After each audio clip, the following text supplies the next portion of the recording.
So earlier, we were in the hangout off air. Mark, lyrics, and myself.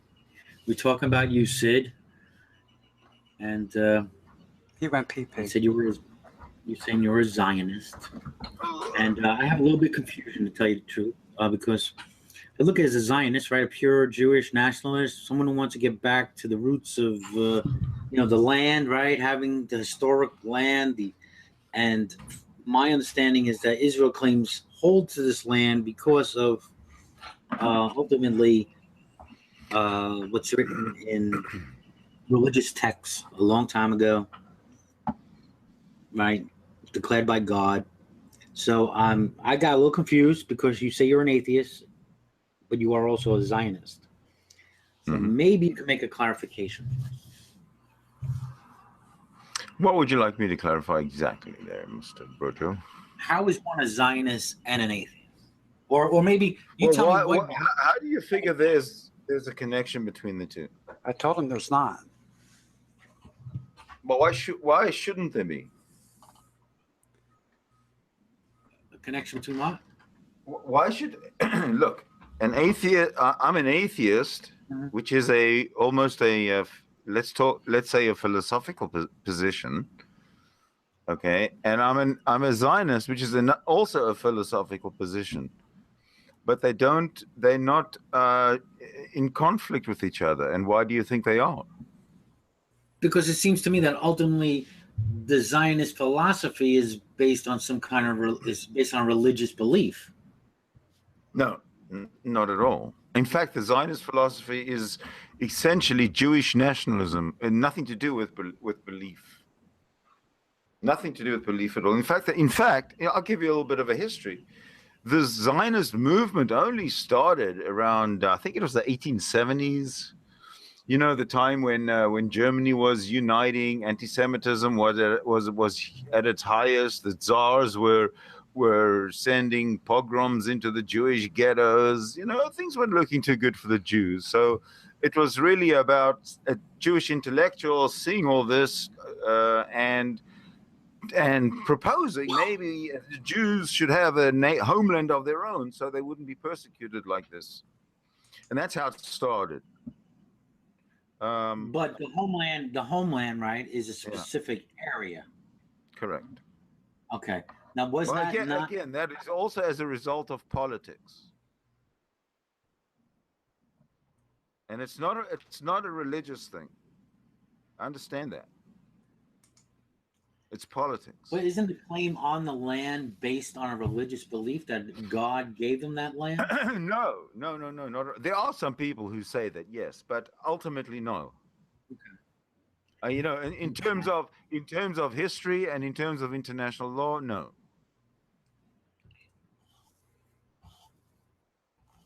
So Zionism is pretty much a post 1940, what, 8?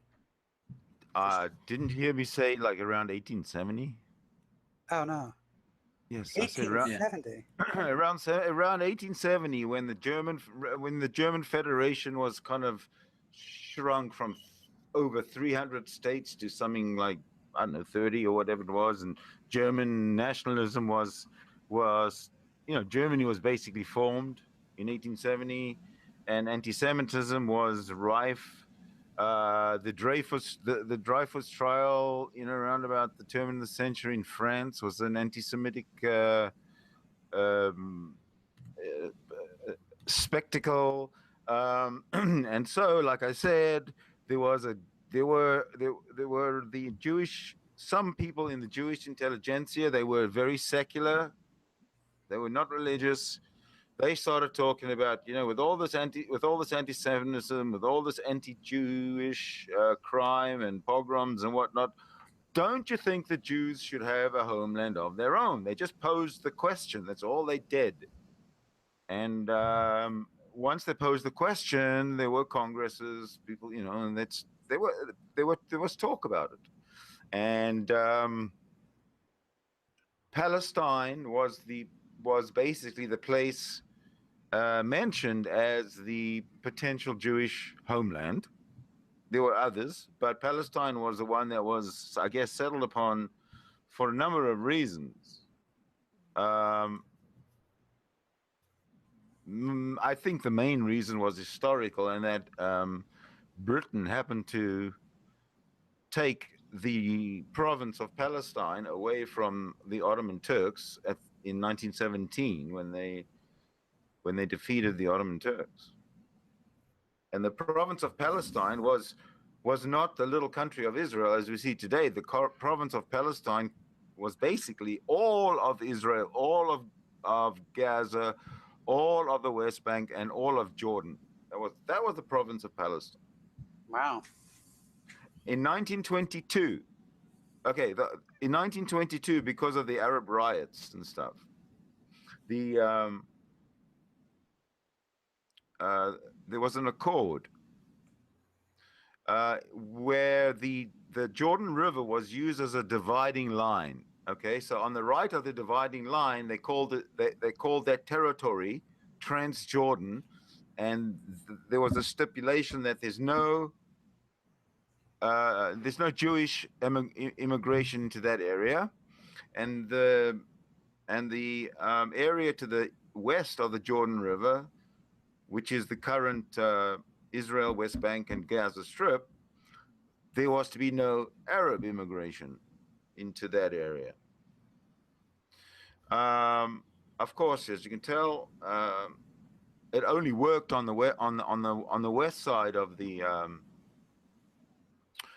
Jordan River, because there never was, nor is there, any Jewish immigration into Jordan, as we know Jordan today. So that worked. So basically, Jordan is the modern day Palestine, because it's 70% actual Palestinians who call themselves Palestinians, and it's a kingdom basically ruled by one of these by the Saudi kingdom, or one of the brothers descended from the Saudi kingdom. Now, how come the Saudis themselves don't rule Jordan? I'm glad you asked.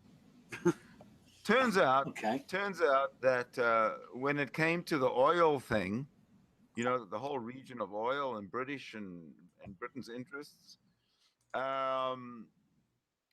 there were two territories that had to be given out. There was Palestine, and then there was the Arabia.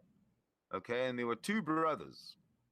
They could have either taken one or the other, but the British decided that because the one brother was kind of a little bit sort of extreme in his religious views, and the other brother wasn't quite as extreme. In fact, he wasn't as extreme at all in his religious views. They figured they're going to give him the Transjordan, and the extremist, he's going to get Arabia. It turns out that the guy who got Jordan happened to be King Hussein's father, the current king's grandfather.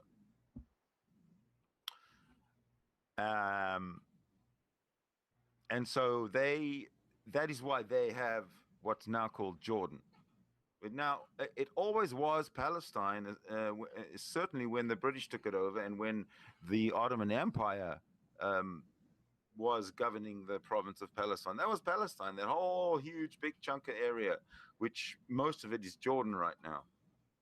So Palestine exists, and it exists east of the Jordan River. Any other questions? But not technically they don't have their own state, though, right? Palestine? Jordan, of course. Well, Jordan is all Palestinian. I mean, it's a kingdom because it's ruled by a king, but it has a parliament, a prime minister, and all this kind of stuff, just like any other state. Now, do you want a pure Jewish state, Israel? Pure Jewish? I don't want necessarily a Jewish state, a religious Jewish state. Absolutely. I want a secular state. I want a secular state. I don't want anything to do with Jewish religion. In fact, if all the, my how can I say it? My emotions towards the towards the Muslims And towards the Christians and towards the Jews, in terms of the religious ones, exactly the same. I could care less whether there is one, whether all of them just disappeared now. I could care less. Give me secularism and a Well, parliamentary it certainly does seem that democracy. most Jews are secularists anyway. Right? Oh, most Jews in Israel for sure are secular. Yeah. In fact, Well, at least here in the States. the thing is, secular in Israel is basically atheist. Secular in North America is kind of wishy-washy. They're like some Catholics. No, It's a lot of tradition. It's We no, do things out of the tradition. only tradition. See, the problem with this tradition, and you can't compare them to Catholics, because Catholics, once a year they'll go to mass or whatever, right? Or twice a year they'll do something. The Jews in Israel who are secular, no, there is no going to synagogue. There's no praying. There's nothing. If it's a holiday, it's a party. It's a meal. There's no.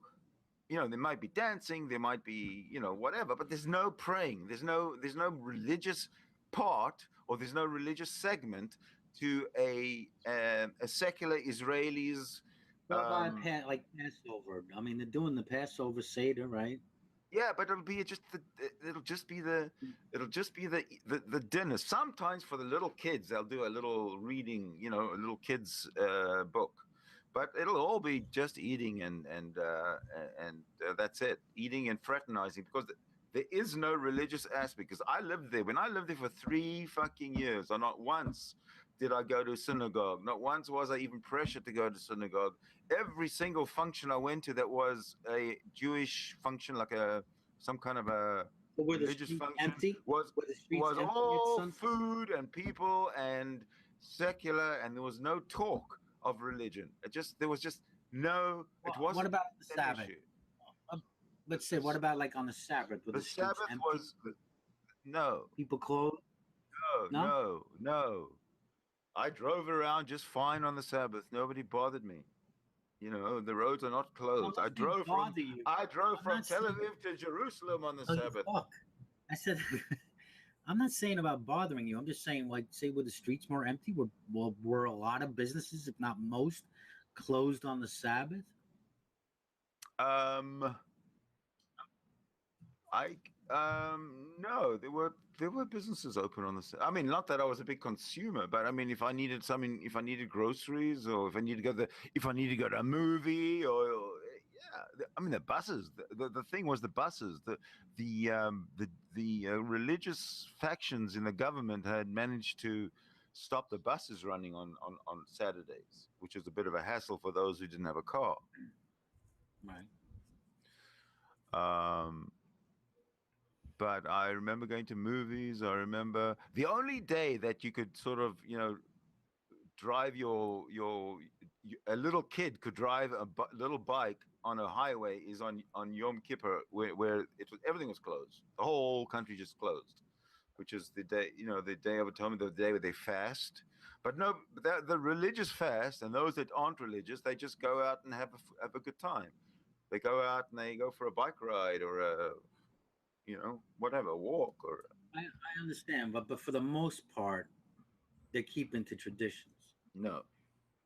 Right? They're closing on the Sabbath, resting. No. Yeah. Well, no. I mean, you notice in the city, right? Look.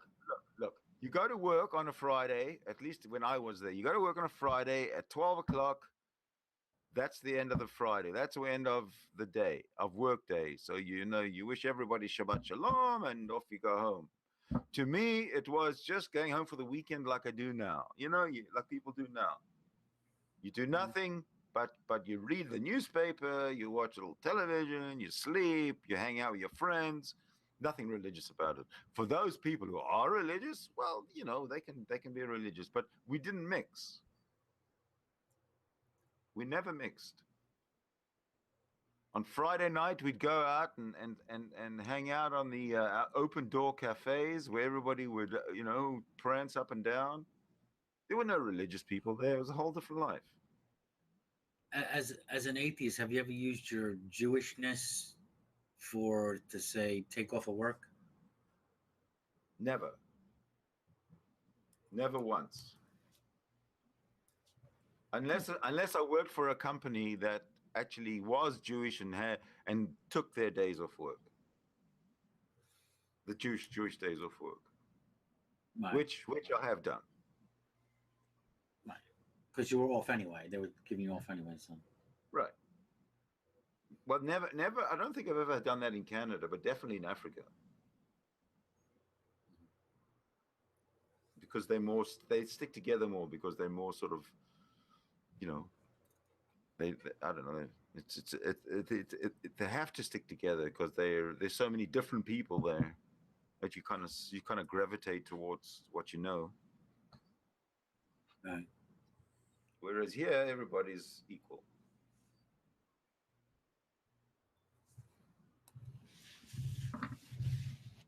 Are there any questions, gentlemen?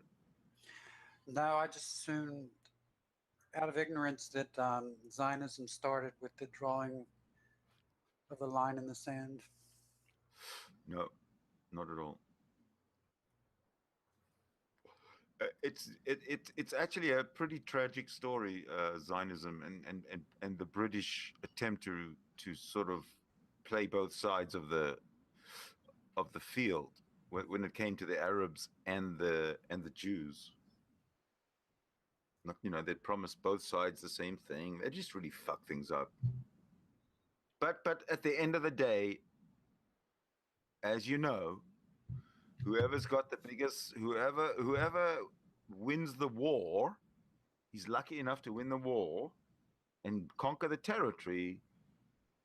Those people pretty much dictate the rules, and that's been like that throughout history. Right.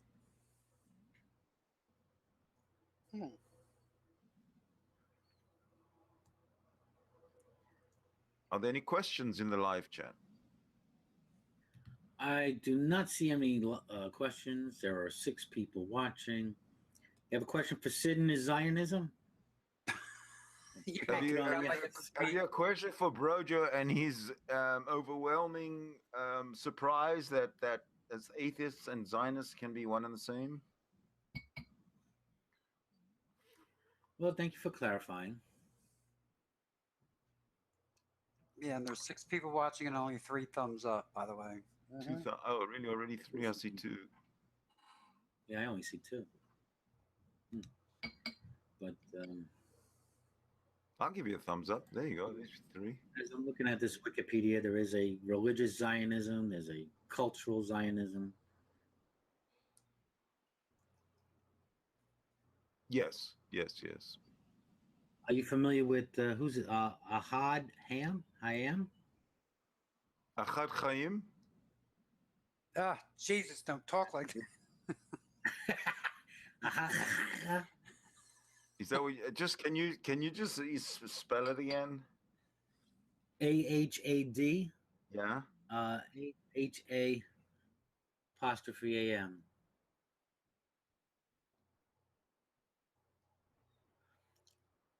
Achad Ha'am. Oh, okay. Yes, I'm familiar with that. That means Apparently one he nation. founded the cultural Zionism. Yeah. Well, I don't know, but that means one nation. Who founded that? Oh.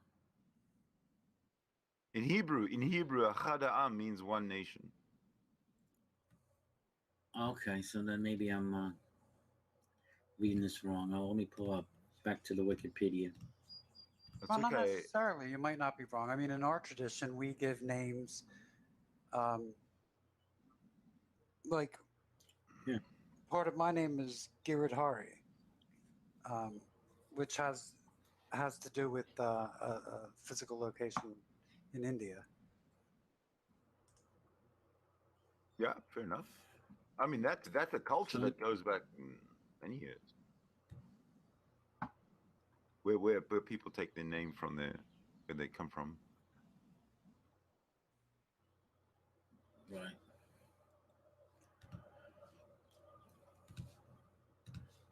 Well, now you just Okay. All right. So no questions. We did get, okay, I see 3 thumbs up. 4 thumbs up now. Yeah, I see 4. But no comments. That's odd. Well, maybe we covered the topic so in so much detail that there's nothing else left to ask. I Well, doubt it very much. I feel more educated. Oh, okay.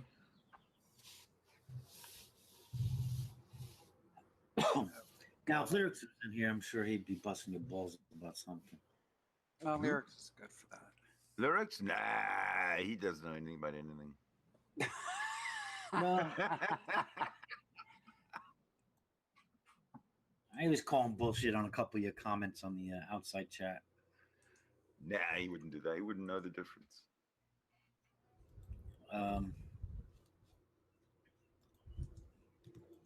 me see. Listen. Let me tell you about lyrics, okay? Lyrics is both a guitar player, a musician, and a cook. So he's a musician and a cook, both together.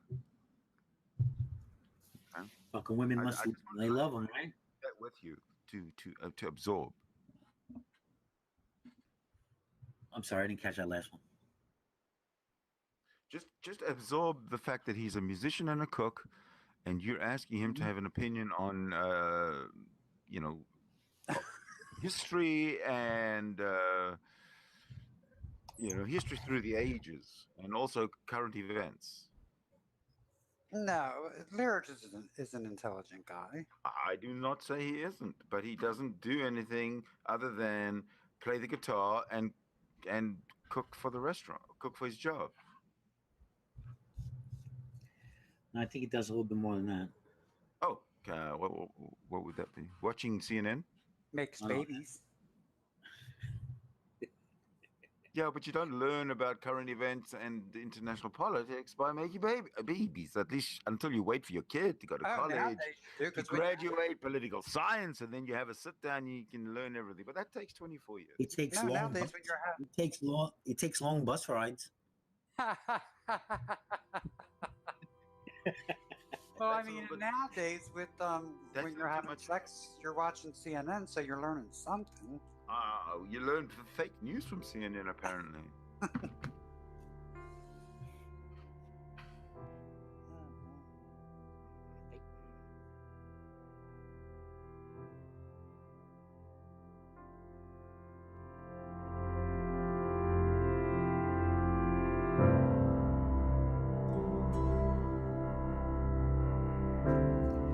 I think he does a little bit more than that.